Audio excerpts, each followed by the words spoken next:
माँ बाप मेरे को टॉर्चर करें, मैं क्या करूं?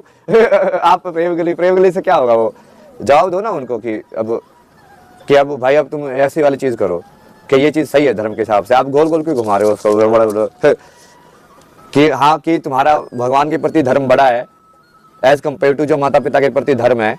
तो यदि भगवान के प्रति धर्म निभा रहे हो जब तक बिल्कुल श्रद्धा से, तो तुमको सारे धर्मों से छूट है। कोई धर्म मत निभाओ, कोई भी, तो लीगल धर्म में तुम मत निभाओ यदि तुम भगवान के प्रति निभा रहे हो तो बस। क्योंकि वो जिसको पाना, सब कुछ पाना है, उसके सामने तो सब बाकी सब धर्म तुच्छ है ना, मतलब परम धर्म है ना वो तो इसमें भी जैसे गुरुजी बताए थे लोक धर्म और परम धर्म, तो लोक धर्म से ऊपर होता है परम धर्म, और ये सब लोक धर्म के हिस्से हैं। माता पिता करना, ये सब करना, जॉब का, ऐसे बहुत सारे। कल मैंने ऐसे बात किया, किसी को बुला रहे थे पॉडकास्ट के लिए, तो बोलते कि हमें लीव के लिए अप्लाई करना पड़ेगा ये सब। तो वो क्या है? ये सब लोक धर्म है ना, ये कि भाई एक स्ट्रक्चर बना के रखे हुई है, तुम फॉलो करो। बट यदि तुम भगवान के लिए, परम धर्म के लिए वो चीज कर रहे हो, तब तुम कोई भी रूल ब्रेक कर सकते हो ना। तो यदि तुम ब्रेक करोगे नहीं तो फिर क्या फायदा? फिर क्या भगवान पे भरोसा तुम्हारा? तो इसका पूरा का पूरा जवाब यही है। ये पूरा का पूरा जो मेरे भाई का है कि वो तो राजकुमारी थी, राजकुमारी होके भक्ति कर रही है। अब तुम है ना, क्या चक्कर है ना, उसको स्टोरी के अंदर जाके जब देखोगे ना कि वो एक्चुअल में एक रियल, वो अपनी दुनिया को कैसे देखते होंगे उस टाइम पे, कि वो क्या उनके दिमाग में ऐसे उलझने नहीं आते होंगे कि यार मैं सही जा रहा हूँ कि नहीं, कृष्ण है कि नहीं, दर्शन होंगे कि नहीं, क्यों आ रही है मेरे अंदर ये भक्ति बार बार निकल निकल के। उनके मन में भी असमंजस होता होगा, क्योंकि वो नॉर्मल इंसान की तरह ही होता है ना। सब ऐसे मत समझो ना कि कोई साधु संत हो गया तो मतलब वो भाई अब वो तो सब कुछ समझ में आता है उसको, सब ऐसे बैठा हुआ है। वो सारे इमोशंस वगैरह वो लोग भी फील करते हैं, क्योंकि सबकी वही जर्नी है संत बनने की। तो जब तक तुमको उसको नहीं समझोगे और उसको अपने जीवन से जोड़ के अपनाओगे नहीं, तब तक तुम उसको खुद मीरा नहीं बन पाओगे, क्योंकि तब तक मीरा को तुम एज ए फिक्शनल कैरेक्टर बना के रखा हुआ है तुमने। ऐसे जैसे राम का देखोगे कि हाँ भाई एक्चुअल में जंगल में रहना कैसा मुश्किल होता है, मतलब क्या झोपड़ी कैसे बनाई जाती है, सिक्योरिटी भी चाहिए, जानवर भी हमला कर सकते हैं, बहुत सारी चीजें हैं, पानी का, वो सब रियल में करना पड़ा ना उनको। वो सब फिक्शनल स्टोरी नहीं है ना कि आज प्रकट हो गई चीजें।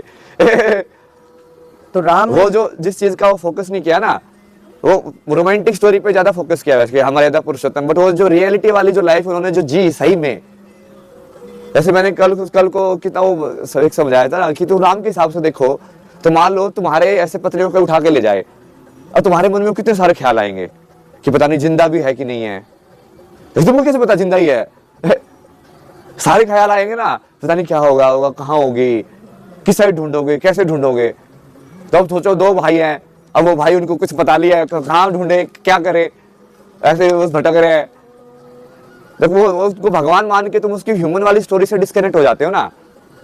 उनकी ह्यूमन वाली स्टोरी से कनेक्ट करोगे तब तुमको भगवान दिखेंगे उस कथा के अंदर, कि हाँ उसने ये सब करके, सफर करके, और फिर उन्होंने जो बैलेंस बना के रखा होता अपना स्पिरिचुअलिटी का, धर्म का जो बैलेंस था कि नहीं हर जगह धर्म ही निभाएंगे। इसकी वजह से उनकी स्टोरी मैजिकल अपने आप ही हो गई। कि राम के फर्स्ट पर्सन पर्सपेक्टिव से जाके देखो ना स्टोरी को, लाइक कि उनको अंधेरा ही यार, पता नहीं कहाँ होगी, कैसे ढूंढेंगे। अब से बाद में पता चला कि अच्छा वो उठा के लेके गया हुआ है, तो अब उससे लड़ेंगे कैसे, भाई वो तो राजा है, सेना कैसे मिलेगी। फिर धीरे धीरे कैसे देखना कि चीजें होती गई उनकी लाइफ में। हनुमान जी आए, फिर वो दूसरे लोग आए।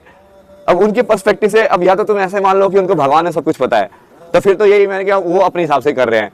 बट यदि तुम उनको ह्यूमन पर्सपेक्टिव से देखो कि हाँ वो भगवान है, बट वो अंदर से स्टोरी को कैसे जी रहे हैं। यदि मैं उनकी जगह पे बैठ के कहानी को जीता तो कैसे जीता।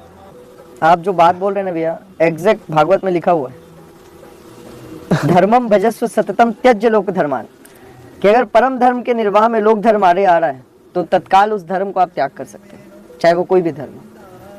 बस हो गया, ये रेफरेंस भी हो गया शास्त्र का। भागवतम में लिखा हुआ कौन सी, कहाँ पे कौन सी जगह लाइन, वो जो भी बता दो। नहीं मैं इतना एक्सपर्ट नहीं। नहीं फिर वो लोग भी बुलाएंगे कि गूगल कर लो, गूगल कर लो। अरे यार अब है वो चीज। फॉर ऑडियंस, धर्मम भजस्व सततम त्यज्य लोक धर्मान, सेवस्य साधु पुरुषान जय काम तृष्णाम, अन्यस्य दोष गुण चिंतन मासु मुक्तवा, सेवा कथा रसमहो नितराम पिबत्वम। वर्ड्स और फ्रेज आप लोग खोज लीजिएगा, मिल जाए तो कमेंट भी कर दीजिएगा, ठीक है। ये लोग यही बनाते ना बहुत कि जब तू एग्जैक्ट क्यों नहीं बता रहा, गूगल करेगा, अरे यार तो सारी चीज जब है वहां पे, मतलब भाव समझो ना, मतलब। और वो आध्यात्मिकता से कैसे जुड़े हुए है। Hey Kia, take us to the big four. Open the sunroof.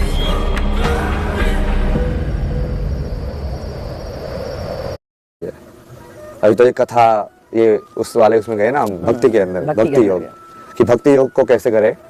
भक्ति योग के अंदर कोई कथा जब तुम सुन रहे हो तो उसका कैसे यूज करना है, कैसे उसका बेस्ट यूज कर सकते हो। तुम कोई भी मंत्र या जो भी कोई तुम ध्वनि नाम ले रहे हो, नाम जप कर रहे हो, तो उसका बेस्ट यूज कैसे कर सकते कैसे हो हो। सकता है, इसके बारे में चर्चा हुई। तो भक्ति में तो काफी कुछ बता दिया ना।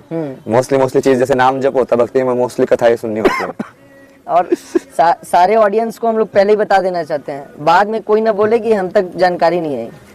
बार बार अभय जी बोल रहे हैं कि सुनना तो पड़ेगा, तो सुनने के बाद ही निर्णय हो, सुनने के बाद ही तय हो कि ये मार्ग में जाने योग्य है कि नहीं है। नहीं, वो उसको सुनना मतलब कि वो जो हम बोल रहे हो तार्किक होगा तो अपने आप ही होगा। वो बिल्कुल बिल्कुल जो हमने जवाब दिया है, क्या वो सही में शास्त्र के हिसाब से नहीं है, क्या वो सही में सेंस नहीं बनाता है, लॉजिकल सेंस।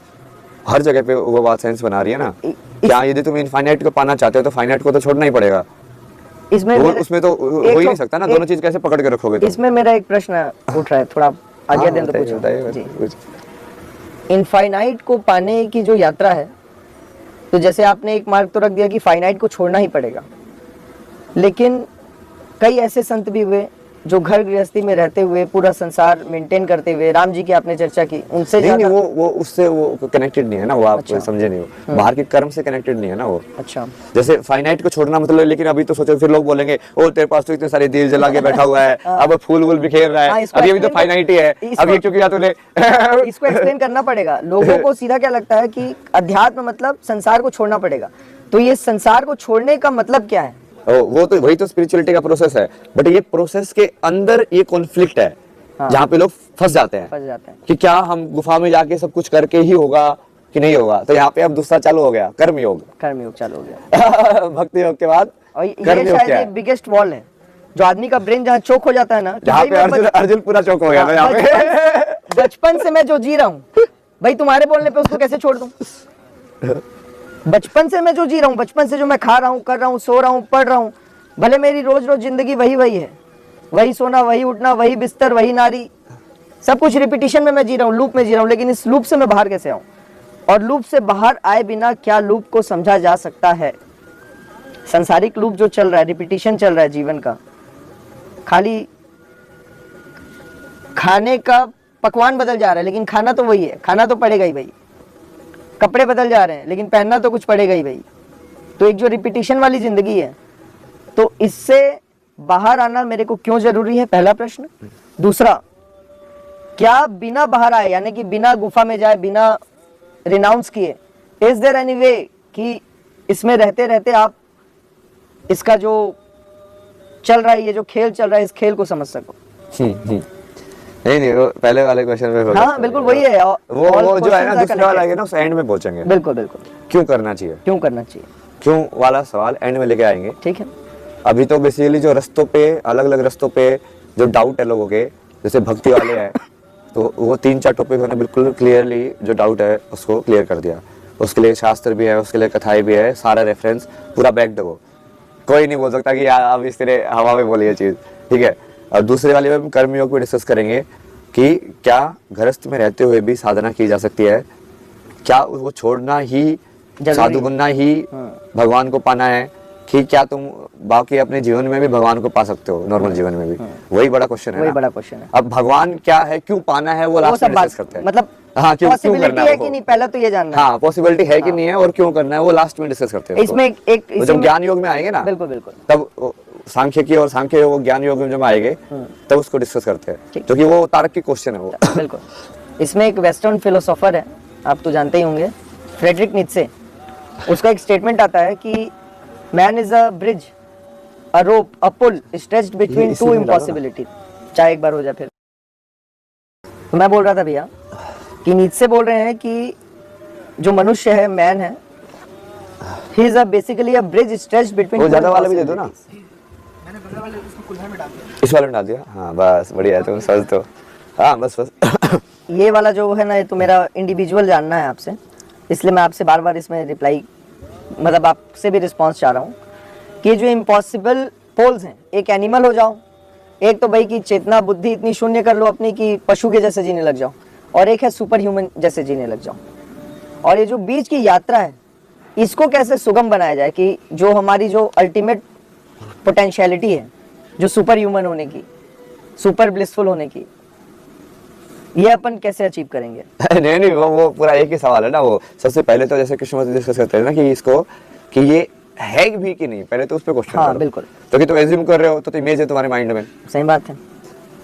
कि कोई परम सत्य है भी कि नहीं, है भी कि भगवान है भी कि नहीं, वो मुझे कैसे पता है? तो वहां से शुरू करो ना जहाँ से तुमको पता है। इसलिए मैं बता ना वो ज्ञान योग में डिस्कस करेंगे बिल्कुल। कि वो जानने वाली चीज है, जहाँ से तुमको पता है वो उसको शुरू करके तुम कैसे पहुंचो वहां पे। ठीक इसको आप सेव करके रखो, मतलब लिख के रखो याद कहीं बिल्कुल, पे। बिल्कुल। उस क्वेश्चन को बाद में डील करेंगे बिल्कुल, बाद में। तो ये लोग भी, इसलिए मैं सबको बोला ना आराम आराम से, बस तुम अपने नॉर्मल रहो ताकि उस चीज को सस्टेन किया जा सके। जैसे ये भी एक सिद्धांत मैं बहुत पहले बोला था कि यदि तुम एक्चुअल में जितनी फिजिकल एक्सर्शन कर रहे हो उसके सिंक में तुम्हारी ब्रीदिंग है तो तुमको कभी सांस चढ़ेंगे नहीं, समझे? क्योंकि सांस चढ़ना मतलब क्या होता है कि तुम्हारा बेसिकली वो सिंक में नहीं है, कि ये जो प्रोड्यूस कर रहा है वो पाइप और जो स्पेंड हो रहा है उसके बीच में इम्बैलेंस है। तो यदि तुम उस स्पेस पे यदि चलो जिस स्पेस पे तुम्हारा नेचुरल ब्रीदिंग सिंक में रह पाए तो तुम इनफाइनाइट चल सकते हो। वैसे तो लाइक बॉडी के हिसाब से तो लिमिटेशन आएगी नहीं, सांस के हिसाब से नहीं आएगी। जैसे सांस जो चढ़ जाते हैं ना वो नहीं आएगा। हमारे विचार और जो सांस है वो तो पूरे कनेक्टेड हैं। काम वासना मन को पकड़ती है, तुरंत विचार का सांसों का पैटर्न चेंज हो जाता है। लोभ पकड़ता है, सांसों का पैटर्न चेंज हो जाता है। नींद में सो रहे हैं, बॉडी रिलैक्स है, लेकिन सपने अगर थोड़े खतरनाक आ गए, सांसों का पैटर्न चेंज हो जाता है। और इसीलिए शायद वो भजन है, सांसों की माला पे सिमरू में। कोई भजन वगैरह आता है आपको? सुनाओ। भजन सुनाता हूँ ऐसे बीच में नहीं, आप गा के खुद से। हाँ, गा के जी। मैं आपको तो ये बीच में अभी थोड़ा